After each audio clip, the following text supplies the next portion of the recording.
बोलिए सच्चिदानंद भगवान की जय।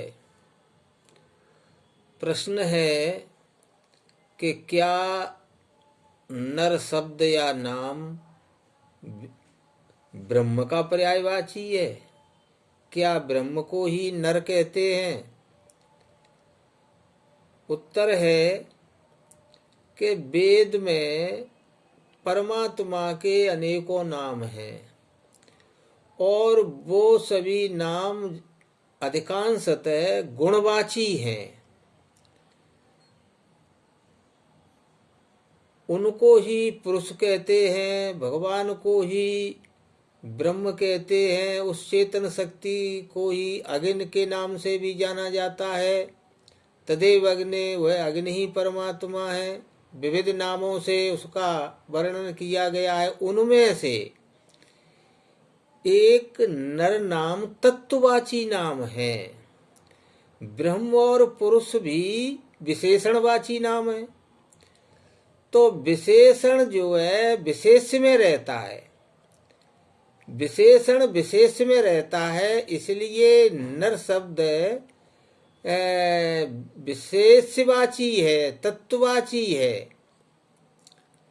और प्रजापति का जो अर्थ घटता है वो नर तत्व होने के ही कारण घटता है। एक मोटी भाषा में नर का अर्थ मनुष्य ही नहीं है। प्रत्येक चराचर जगत में देवताओं से लेकर के भगवान से लेकर के सभी प्राणी, जीवात्मा, परमात्मा दो भागों में बटा हुआ है।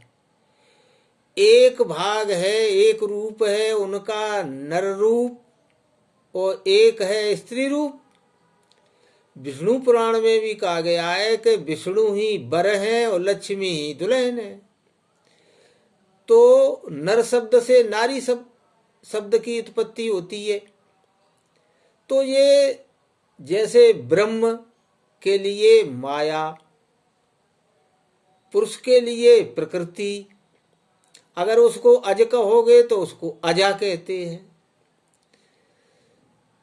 तो इस तरह से उस तत्ववाची पुरुष नर का जो पूरा कार्य है वो प्रजापति में घटित होता है।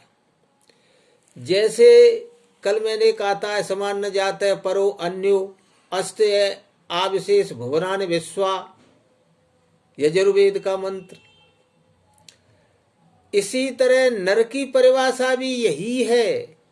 यह महाभारत शांति पर्व का श्लोक है। यह परा प्रकृति प्रोक्ता पुरुष पंचविंशका, जो प्रकृति से परे, ये समान न जाते परो अन्यो, यहाँ भी प्रकृति के अंदर ही है सब जो कुछ है। स्वर्ग नरक 14 लोक पूरा ब्रह्मांड सब प्रकृति की सीमा में ही है, उससे बाहर कोई नहीं है। लेकिन उससे भी परे कौन है? पुरुष। सैव सर्वभूतात्मा नर इत्य विधीयते, वही सर्वभूतों में जो उत्पादक तत्व है, जो रमा हुआ है, उसी को नर कहते हैं। ऐसा ही मिलता जुलता एक श्लोक विष्णु पुराण के प्रथम अंश चतुर्थ अध्याय के 6वें श्लोक में आया है। आपो नारा इत प्रोक्त आपो वै नर सूनवा।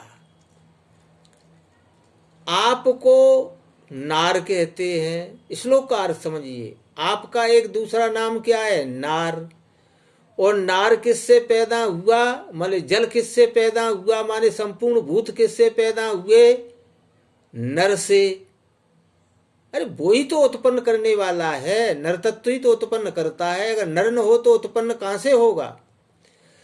तो आपो नारायत प्रोक्ता आपो वही नर सूनवा। नर का पिता, नार का पिता नर है, ये उसके पुत्र हैं, माने उसने पैदा किए हैं। फिर ये हुआ कि जो नार माने जल पैदा किया, उसमें क्या हुआ? अयनम तस्य तापूर्वम तेन नारायण स्मृता।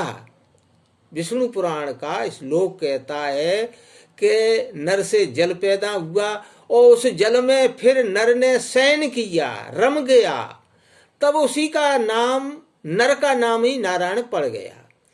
मतलब जब नर ने उपाधि स्वीकार कर ली तब उसी का नाम नारायण हुआ।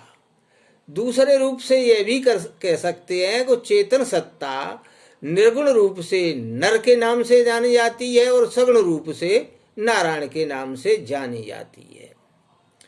तो इस प्रकार से नर का पर्यायवाची पुरुष हुआ और योग में और वेद में नर के अलावा जो नर का पर्यायवाची है उस पुरुष नाम का ब्रह्म के समान ही उसका वर्णन किया गया है। पुरुष सूक्तों में जिसका शास्त्रों में और हमारे सनातन धर्म में जो पुरुष सूक्त हैं उनका बहुत महत्व है, वो पुरुष सूक्त से ही नाम से जाने जाते हैं। योग और सांख्य में तो आत्मा और परमात्मा को पुरुष कहा गया है, पुरुष विशेष है, ईश्वर है, योग का सूत्र है। तो चाहे पुरुष कहो चाहे नर कहो, और उसकी एक शक्ति है, उसको कहते हैं प्रकृति, पुरुष एवं प्रकृति। अब एक और प्रश्न होता है, क्या इन पुराणों के अलावा किसी और में भी चर्चा है? हाँ है, थोड़ा थोड़ा, लेकिन चर्चा सब में है। जैसे अग्नि पुराण में एक मंत्र आया है, त्रिविक्रमाय रामाय वैकुंठाय नराय च। ये नमस्कार मंत्र है। त्रिविक्रमाय रामाय वैकुंठाय नराय च यत्तत् प्रविच्छामि सिद्ध्यते च मे वचः। हमेशा मैं प्रणाम करके किन किन का, त्रिविक्रम माने विष्णु भगवान, वैकुंठाय का अर्थ भी नारायण, और राम श्री रामचंद्र जी, और नराय च तथा नर भगवान को मैं प्रणाम करता हूँ। और इसलिए कि मेरी वाणी हमेशा सत्य हो, अर्थात मैं हमेशा सत्य ही बोलूं, कभी झूठ न बोलूं। इस प्रकार से सज्जनों, नर जो है सच्चिदानंद पूर्ण ब्रह्म परमात्मा का ही पर्यायवाची नाम है, और उसी का अवतार द्वापर में अर्जुन के रूप में हुआ है। बोल सच्चिदानंद भगवान की जय।